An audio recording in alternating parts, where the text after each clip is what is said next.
E aí pessoal do YouTube, Foxwalker BR na área, e nesse vídeo ainda analisar o 7º episódio da 6ª temporada de Game of Thrones. Então vamos começar primeiramente falando dos Greyjoys, né, que se destacaram um pouquinho no episódio, e esse pouquinho foi pouquinho mesmo. Nós tivemos um foco da localização do Theon Greyjoy com sua irmã, e a gente esperava algo um tanto quanto interessante, vendo que eles estavam sendo perseguidos pelo Euron Greyjoy.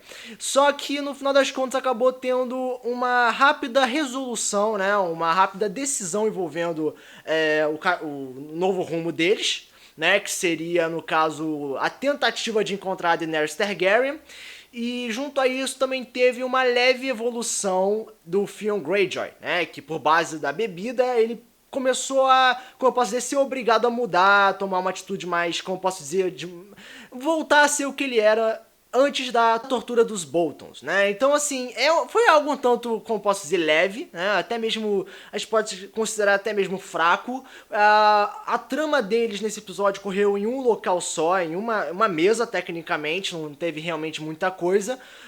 Teve sexo, né? Ou pelo menos a irmã foi transar com outra mulher lá, mas de modo geral, realmente não foi lá grande coisa.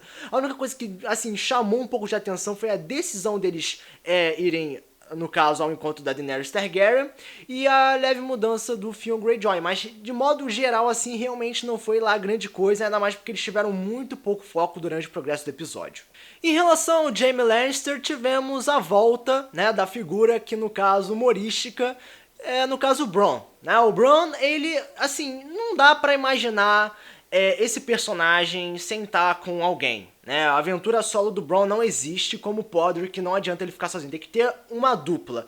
E nos últimos episódios nós tivemos esse contato próximo do Bronn com o Jaime Lannister, e a volta desse personagem foi o ponto de humor, né? Foi um ponto que chamou um pouco de atenção, ainda mais vendo que de modo geral foi os pontos mais interessantes foi a volta desse personagem, como também uma questão territorial envolvendo Blackfish. Agora, foi isso, né? Foi mais ou menos uma conversa entre o Jaime Lannister e o Blackfish, e somente isso, sacou? Porque tem uma diferença entre você ter uma questão territorial, né? A questão de querer dominar um certo território, uma certa área, e envolver ações, e uma outra coisa é você querer envolver essa questão, mas somente impor conversas, como eu posso dizer, que não envolvam tantas decisões assim, né? Porque a gente vê, no modo geral, a conversa entre o Jaime e o Blackfish foram apenas de oi, tudo bem? Bom, olha só, vamos invadir, né? Mas tchau. Foi isso, sacou? Realmente não teve muito impacto, né?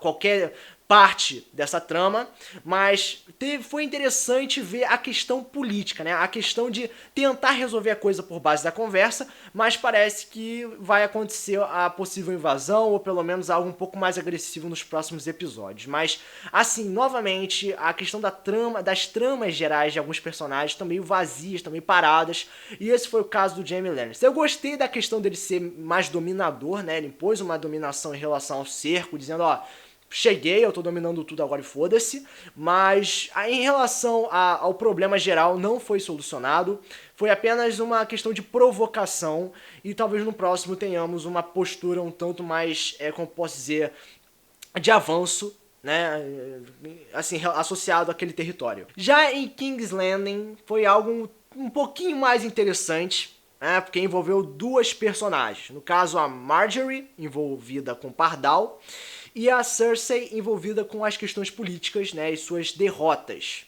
Agora, em relação a Marjorie, eu achei interessante que mesmo passando a mensagem que ela se converteu e tal, ela revelou que ela não foi manipulada, sacou? Ela estava manipulando os outros. Isso foi interessante porque ela manteve aquele papel de manipuladora, que quer manter o controle da situação, mantendo a essência, pelo menos, das personagens femininas da família Tyrell, né, da casa Tyrell. Agora, o ponto questão, né, dessa trama é que mesmo com a Marjorie conseguindo manipular a sua posição, fica uma dúvida se o pessoal do Pardal realmente sabe disso ou não.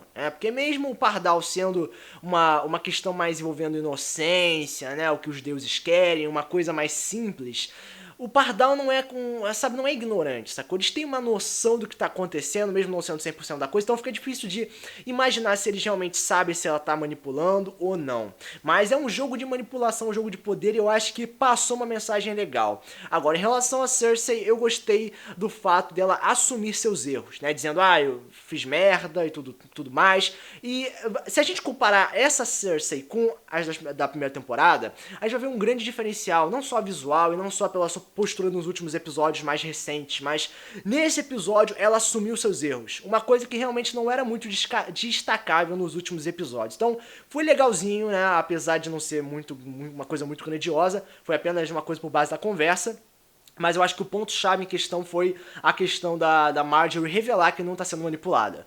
E foi somente isso. Eu acho que poderiam ter ter colocado coisas mais chamativas, mas infelizmente esse não foi o caso. Agora, em relação ao Jon Snow, eu acho que a coisa mais interessante foi que o Jon ele tá sempre focado na muralha, né? Na muralha, selvagens, muralha. Aí, finalmente, ele tem a chance de impor a política em outros territórios, né? Envolvendo outras casas, outras famílias. E, a trama dele nesse episódio se focou somente na questão de tentar buscar mais exército, né? Visitando várias casas. E eu acho que uma coisa interessante foi na família Glover, que aconteceu a primeira falha, não é? Mesmo eles impondo questões de política, né? O Jon Snow conseguindo atuar e conseguindo ter resultados, a Sansa também e o Davos. No caso da família Glover, eles não conseguiram, né? Eles negaram o envio de exércitos para a família Stark, dizendo que eles estão mortos.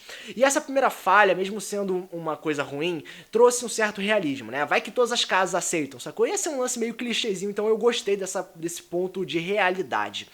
E junto a isso, teve a trama fechada em relação aos exércitos, mas eu acho que o ponto mais alto, né, nessa busca de soldados e tal, foi a carta da Sansa. Não foi revelado para quem ela vai mandar a carta e tal, mas indicou que ela vai conseguir buscar uma resposta, uma alternativa para conseguir melhorias nesse problema.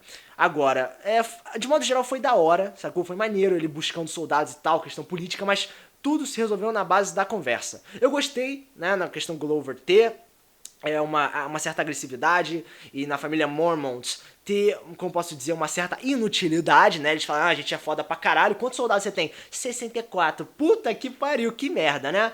Mas foi interessante. Foi uma questão política mais explorada, né? Envolvendo vários territórios. Não foi somente um lado, um outro, não. Foram várias famílias e tal. Agora, em relação a Arya Stark, ela, infelizmente, não acho que teve uma boa atuação nesse episódio. Ela tava planejando sair de Bravos e no final das contas ela foi esfaqueada, sacou? Todo o treinamento que ela passou, ela pareceu ter esquecido completamente, né, porra? Ela foi treinada, porra, tinha uma menina lá que sabia trocar de face também, aí ela simplesmente ignora esse ponto e é deixada a custas de uma idosa que esfaqueia ela, que no caso é revelado ser a criança abandonada lá, enfim. É uma coisa a observar, né, porra? A Arya treinou e agora esquece o treinamento, é esfaqueada, só que continua viva. É um ponto interessante, mas eu acho que a coisa que mais foi chamativa foi o medo dela andando pelas ruas toda sangrando, porque qualquer um poderia ser assassina. Esse foi a tensão, foi o medo. Gostei disso, mas de modo geral não foi nada. Não foi realmente nada demais na história dela. E pra finalizar, o Sandor, né, o cão, voltou. Legal, foi maneiro, sacou? Ele voltando, revelando que ele tá vivo e tal. Agora, qual foi o lance, a parada dele na história? É ele num grupinho de pessoas e conversando sobre, vamos ser legais com todo mundo, vamos construir, vamos nos unir, todo mundo, mesmo sendo de religiões diferentes, vamos fazer esse grupinho. E o Sandor ficou no meio, não é? Ele foi encontrado, né, contou a história, né, dele ter sido, como eu posso dizer, encontrado depois da batalha contra a Brienne, mesmo ele demonstrando incômodo por ter perdido a luta contra ela, mas eu acho que a trama dele se baseou na chance de redenção, principalmente com a questão de todo mundo morrendo no final e ele pegando o machado preparado pra vingança. Eu gostei, assim, a questão de todo mundo morrer foi o ponto de a chamada do herói, sacou? Conseguiram direcionar o Sandor para uma coisa mais séria, um caminho mais definitivo, não uma coisa muito solta, paz e amor, não, agora ele vai pra guerra, ele vai lutar contra alguém, mas de modo geral eu achei um tanto, como posso dizer, pessoal demais a trama dele e foi muito simples. Começou e terminou no mesmo episódio, eu achei muito fraco, mesmo tendo umas menções interessantes sobre os deuses, mas de forma geral foi uma coisa mais mediana. Então, assim, de modo geral, esse foi um episódio bem leve, né? Foi mais um preparativo, né? De novas e antigas tramas, né? Pequenas mudanças, mas eu acho que realmente o episódio deixou a desejar em vários pontos. Então, como nota, vai ser uma nota 6,5. Então, se você acha que ela deveria ser maior, você pode comentar aqui embaixo nos comentários, contribuir para o canal, compartilhar o vídeo, ajuda assim o canal a crescer. Então, se vocês tenham gostado, foca só na BR para o próximo vídeo, valeu!